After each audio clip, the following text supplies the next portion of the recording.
Sinabi kong gusto kita makausap. Lumapit ka na kaagad. Huwag mo nang hintayin pang pakuha kita sa mga bodyguards ko. May choice ba ako? Halos kalad ka rin na ako papunta dito. O sige na. Iwan niyo na kami ng apo ko.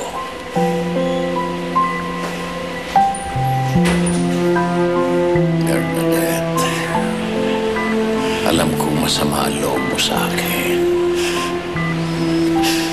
Hindi kita masisisi kung ang nararamdaman mo ay parang sinasagasaan ng piso ng puso mo. Pero gusto kong malaman mo, hindi naging madali sa akin ang naging desisyon ko. Hindi madali. Binigay niyo na lang ng ganun-ganun kay Natasha yung kumpanya. Alam ko nagkamali ako, Lolo, pero pinagsisisihan ko yun ng bonggang-bongga. Sana binigyan niyo naman ako ng chance na makabawi ako. Pakita ko sa inyo na kaya ko yung kumpanya. Wala ka nang kailangan patunayan.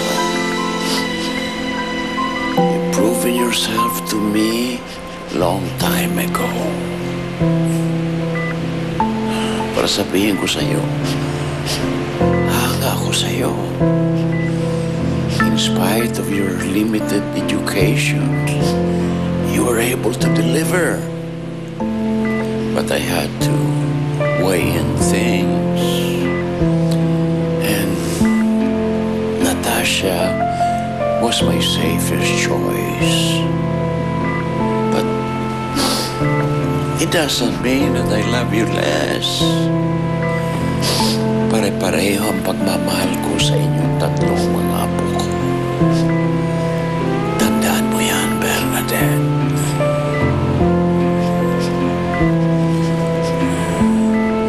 Come on, stop crying. Huwag ka na umiyak. Halika sa lolo. Daya mo eh. Nino.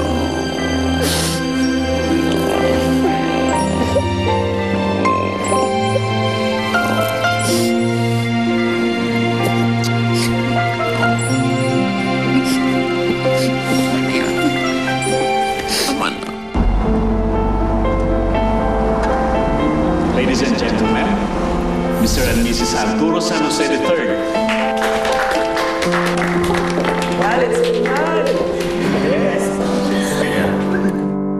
How can this be? You came right for me. We hoped for the best when we parted. Come on, is this still about Natasha?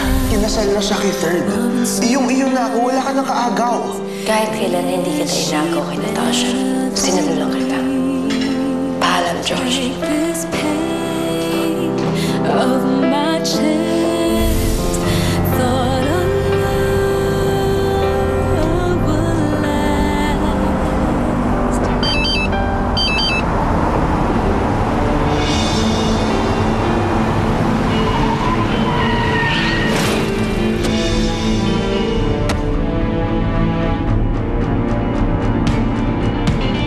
Miss Eva Alcantara here volunteered to be our PR consultant. So, Bernadette, she'll be working under your department. Hindi ako payag. Hindi kita kailangan, kaya ngayon you're fired. You are not in any position to make that decision. Miss OIC, gawa mo ng paraan or else sinasabi ko sa'yo, sisiklab ang World War III nang hindi mo magugustuhan. I don't think your mom would approve of this. Alam ko naman na sa kanya nang galing yung lawsuit laban kay Diana eh. What is she expecting? Babayaran ni Diana yung 5 million pesos na hinihingi natin sa kanya? So you're sure hindi niya mababayaran kaya niyaya mo siya ito? Pumayag ka na kasi doon sa inaalok ni Inigo. Hindi ko nga masisik muna makita ko pa yung pagmumukha niya pagkatapos yung ginawa nila kay Lolo. O natatakot ka na mahulog kay Inigo pag pumayag ka makapag-date mo? Let's assume she says yes. What's your plan?